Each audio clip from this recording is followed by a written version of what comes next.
Bonjour, je suis content de vous retrouver. Aujourd'hui, on parle de problèmes de douleur à la colonne vertébrale et les conseils que je vais vous donner, oui, sont inspirés de vos questions que vous m'avez posées sur les réseaux sociaux. Vous pouvez trouver plusieurs des conseils, des exercices que je vous donne aujourd'hui dans mon livre 99 façons de soulager les douleurs au dos et au cou. Et vous vous souvenez que ces conseils et ces exercices ne remplacent pas les recommandations d'un professionnel de la santé. Et là, un spondylolisthésis, c'est quoi? On va le regarder ensemble de façon sommaire. On a plusieurs grades de spondylolisthésis. Alors, si on a un spondylolisthésis de grade 4, c'est quand même impressionnant de voir, en tout cas moi ça m'impressionne, de voir la distance entre la vertèbre et le sacrum. On peut avoir un spondylolisthésis aussi avec deux vertèbres plutôt que le sacrum, mais on a un décalage entre la vertèbre et le sacrum, et ça peut causer de la douleur, ça peut causer des problèmes, ça peut causer aussi des problèmes neurologiques, parce que je vous l'ai souvent dit, on a des nerfs, on a la moelle épinière qui est dans cette région-là. Et je voulais vous montrer quelques exercices et l'idée derrière tout ça, c'est d'abord de consulter, d'avoir un programme adapté, mais lorsqu'on a un déplacement, mais je vais vous remontrer l'illustration, lorsqu'on a un déplacement vers l'avant, on veut tonifier, on veut stimuler, on veut activer, pas uniquement, mais entre autres les muscles qui sont devant. Donc les abdominaux profonds. Si je vous montre sur la vidéo, laissez-moi la démarrer, ben, on a vraiment plusieurs muscles devant, derrière, et on a, entre autres, des abdominaux. Là, on voit les muscles du dos. C'est vraiment très, très riche, très fort en muscles. Cette région-là, on a les fessiers, et on a les muscles abdominaux que vous voyez. Alors, quand on pense aux muscles abdominaux, on pense à ces muscles-là, on pense aux muscles, aux abdominaux qu'on voit, mais on a des abdominaux qui sont profonds. Et c'est ceux-là qu'on veut stimuler, qu'on veut renforcer et qu'on veut activer. On veut que les muscles soient prêts à répondre rapidement.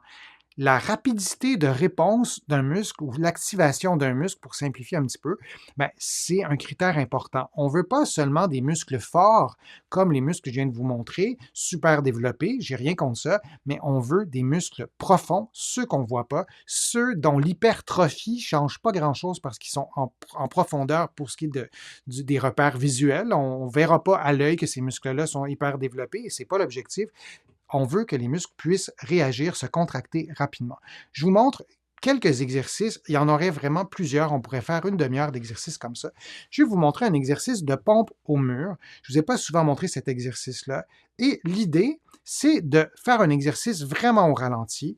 Et on va garder la position quelques secondes, là, peu importe le nombre de secondes, et on va ensuite reprendre la position de départ en le faisant rapidement, comme ça. Et pendant qu'on fait l'exercice, ce que vous ne voyez pas et ce que vous ne pouvez pas voir, c'est qu'on doit contracter les muscles profonds de l'abdomen, le transverse de l'abdomen notamment. Et donc, on doit, et vous pouvez le faire maintenant, on tente d'approcher le nombril de la colonne vertébrale. Et là, il y a plein d'indications qu'on peut donner pour contracter ces muscles profonds. C'est pas simple, mais moi, j'aime bien. Mettez votre main sur votre ventre et rentrez un peu votre nombril et contractez, tonifiez ces muscles profonds de l'abdomen. Et là, je le fais pendant que je vous parle et vous devriez être capable de parler normalement sans forcer comme ça, sans bloquer votre respiration. Si vous bloquez votre respiration, c'est probablement parce que vous contractez beaucoup trop de muscles. Vous faites un valsalva, vous allez augmenter la tension dans le bas du dos. C'est pas catastrophique, mais c'est vraiment pas ça qu'on veut. Dans un contexte de spondylolisthésis, la vertèbre qui va glisser vers l'avant, on veut utiliser les muscles qui sont devant. Et là, je simplifie vraiment, mais pour la stabiliser, pour éviter l'absence de tension qui pourrait peut-être freiner le mouvement de la vertèbre vers l'avant. On n'oublie pas qu'on a une pression dans l'abdomen, on a des intestins qui sont là, on a d'autres muscles, on a des organes, il y a vraiment plein de choses, mais ce qu'on veut en faisant l'exercice que je vous ai montré, on veut maintenir la contraction du début à la fin et on peut faire aussi les pompes ou les push-ups au plancher. Plusieurs d'entre vous n'avez pas la force pour les faire au plancher. Lorsqu'on a mal au dos, même si on est capable de faire des pompes sur une main, lorsqu'on a mal au dos, presque peut-être qu'on n'est plus capable de les faire.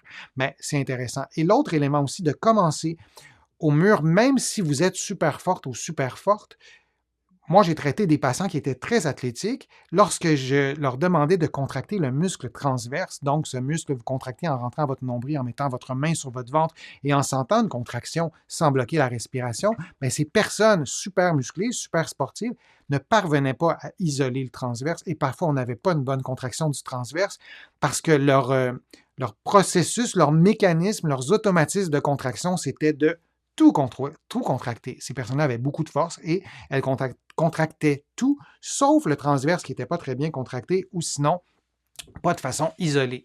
Et on peut donc faire aussi la même chose au plancher.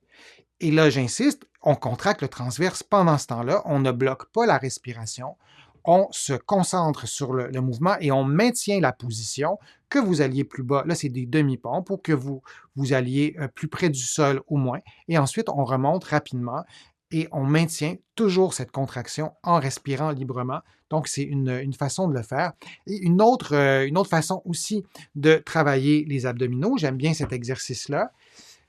Toujours la même chose, vous contractez votre transverse avant de faire l'exercice, pardon, et vous voyez le mouvement, vous allongez une jambe et vous allongez l'autre bras et vous faites des mouvements de va-et-vient de cette façon-là.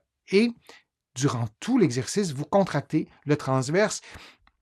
Et il y a peut-être des personnes qui m'ont écrit, je ne vois pas le commentaire, mais ce commentaire-là revient souvent. Est-ce qu'on doit contracter le périnée, le muscle qui retient l'urine et les gaz? La réponse à ça, c'est oui, idéalement. Donc, vous contractez votre plancher pelvien ou votre périnée, les muscles qui retiennent l'urine et les gaz, toujours sans bloquer la respiration.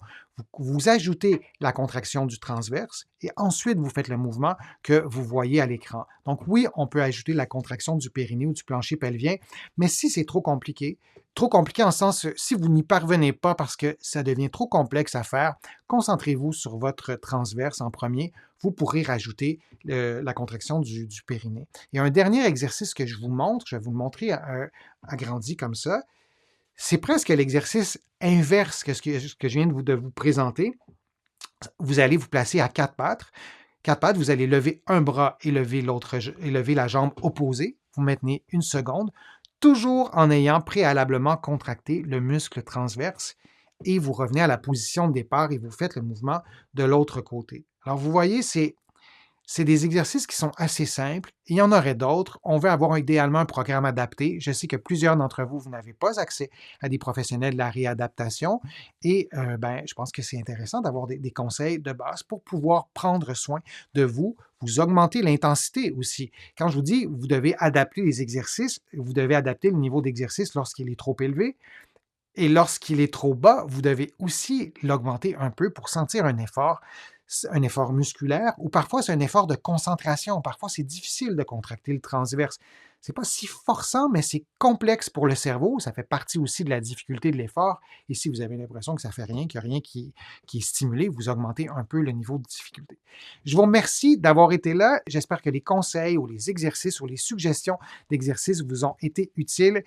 Si vous avez envie de me poser des questions, vous pouvez le faire sur le fil de discussion. Je lis toutes les questions. Je réponds à quelques-unes des questions et sinon, j'essaie d'y répondre dans des vidéos comme j'ai fait aujourd'hui. Je vous invite aussi à faire une contribution. Vous le savez, sans vos contributions, je ne parviendrai pas à vous produire autant de contenu et ça me fait plaisir de le faire.